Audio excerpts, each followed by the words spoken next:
Hey there everyone, thanks again for tuning into Sin's Workshop. Hope you're all having a wonderful day.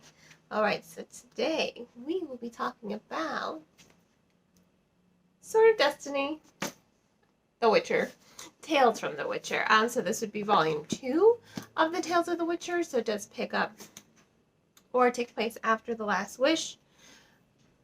Before I start anything, I do recommend reading this one and The Last Wish before season 2 of The Witcher comes out. I know a lot of people were confused with the first season. There are some stories in here that'll clear up some stuff for you. Personally, I wasn't confused, but I know a lot of people were. It was online all over the place.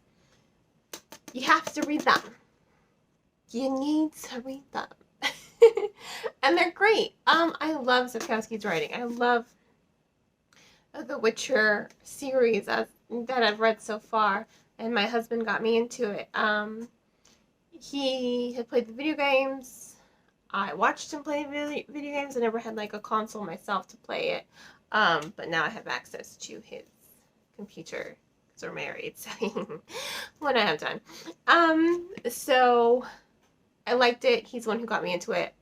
I thank him every day for it because guess what? They're fairy tales. Some of them are literal fairy tales, and I love them. I love the writing. I love how in-depth that they are. I love the complexities of the characters, and I love the pacing. I usually don't read short stories a lot of the time because I often find myself unfulfilled by them. Like something wasn't resolved properly, but not here. I loved these stories. Every story is strongly written. There's a beginning, there's a middle, there's an end. And there are a lot of layers to it. You know Geralt, he's not just black and white. He's just shade of gray, and he does have to face his own prejudices considering he is a witcher. Everyone's just like, oh, you're a witcher, you're unfeeling. And for the most part, he also believes that of himself. But as you're reading these stories, this is what really ties them all together.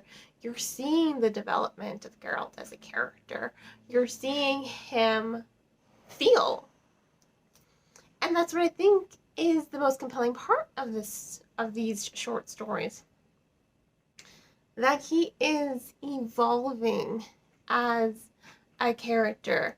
I 100% love them. I love his dynamic. I love how they're just like spit in his face and insult him. But when there's a monster, it's just like, hey, we need you. It's just like, okay, it's gonna cost you. Seriously. And he has every right to just refuse them, considering the prejudices that they, the slurs, the insults, how they call him a mutant. And he has very few people in his life that are respectful to him. You have my favorite, Dandelion, and you have Yennefer, and you have Ciri, which Ciri's not in The Last Wish. She's here. That's why this is important. Cirilla, Princess Cirilla. It's just great to see the characterization, to see those dynamics flourish in each and every single story. And there are 2 stories in here. In The Last Wish, there's one story, and the story that they are going to be opening season 2 with, it's already been announced, that was reminiscent of Beauty and the Beast. There are 2 stories here that are reminiscent of Hans Christian Andersen's The Snow Queen and The Little Mermaid, and they are A Shard of Ice and A Little Sacrifice. If you love fairy tale retellings, definitely pick up this novel. However, this is what's great about his writing. It's not just retelling. He reinvents them. He tells them in their own unique way. that keeps it fresh and keeps it unique as well. You're not just like, you're seeing the allusions to the original fairy tales, but they're something else entirely. They exist within the story, but they are not the scope of the story. And that's what I really, really like about his writing. That's what I love about his style of writing. And Geralt in each story, he has ethical debates with other characters, moral debates. I love how Dandelion just kind of calls him out on his shit. And Yennefer too. It's probably why I love them, and probably why they are the two most important people in his life, as well as Cirilla, because they call him out on his shit and they challenge him. They offer him arguments. They have a wonderful, strong dynamic that does resonate with the reader as a whole, on a whole nother level.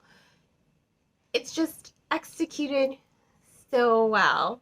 And what I also liked here is I like how he meets Cirilla, because he meets her twice here. You only get to see them meet once, really, in the Witcher TV series, and as you know at the end, you get to see them meet for the first time here, and it's hysterical.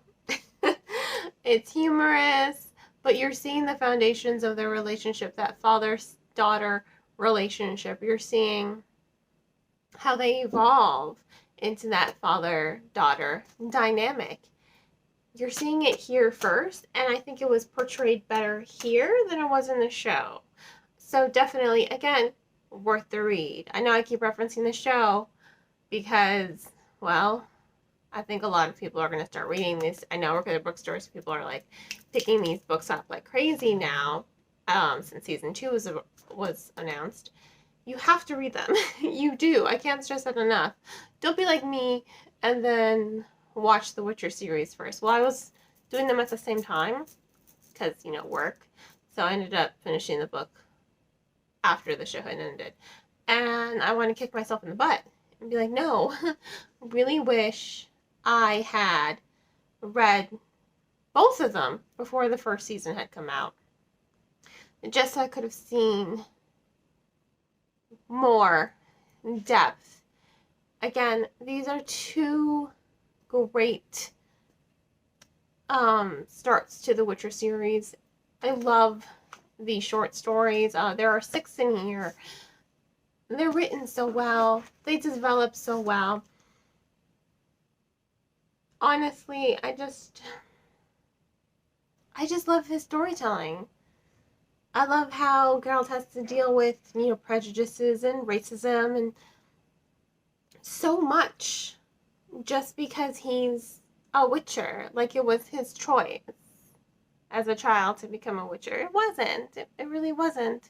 But this is the hand that he's been dealt, so he's all about making the best of whatever situation he's in. And I respect that. I love his characterization. I love his voice. I love, again, Dandelion. I love Dandelion. I do. I really, really do love Dandelion. I mean, and Yennefer too. My husband's like, you remind me of Yennefer. And I'm like, why? Because she's bossy. She's totally bossy. And I'm just like, I love her. She's great. I think the characterization, I can't stress this enough, the characterization, those character dynamics, they are 100% amazing. So, again, this was Sword of Destiny. It is volume 2 of the Tales of the Witcher. Read The Last Wish and read Sword of Destiny. I can't stress that enough. I have to give it 5 stars. It's really good. Really good. Can't wait to start the whole series, honestly. I loved it. I have nothing bad to say about it at all. I read it, boop, like that. My husband's like, how'd you read it so quickly? That's inhuman. I'm like, they were good. It's Isn't that what you do when something's good? You just, the world exists and read it. My mom says the same thing. She's been saying the same thing to me since I was like a teenager. I love to read. What can I say? And if it's good, I read it fast. I just can't contain myself. Once again, this is Sword of Destiny, 5 stars. Please remember to support your local bookstores or online book retailers and purchase the book from them. You know, you don't have to get it from Barnes & Noble or Books A Million if you don't want to support those corporations. You can get it from your local indie bookstore. So there's IndieBound, Bookshop.org, which does donate a percentage of all proceeds to a local bookstore in your neighborhood. There's Book Depository, Better World Books, and Book Outlet, which is, you know, all the overstock that doesn't get sold from the bookstore. It goes to their warehouse. So lots of resources to buy books outside of Amazon. If you like Scribd, if you like audiobooks, get Scribd. It's only $8.99 a month. You have access to all of their ebooks and all of their audiobooks. You don't have to pay anything other than $8.99 a month, which means you don't have to pay that $14.99 for Audible for your one credit. And let's face it, ebooks and audiobooks, they're not exactly cheap either. If money's tight, please check out the book from your local library. I'm sure they have a copy on hand. If you don't have a library card, you can always get a digital library card so that you can get ebooks and audiobooks from your local library. And on that note, I hope you all have a great rest of your day. Please don't forget to support me here by liking this video and subscribing to my YouTube channel. You can also become a supporter on Buy Me a Coffee or by purchasing one of my handmade candles. I hope you all have a great rest of your day, and as always, happy reading.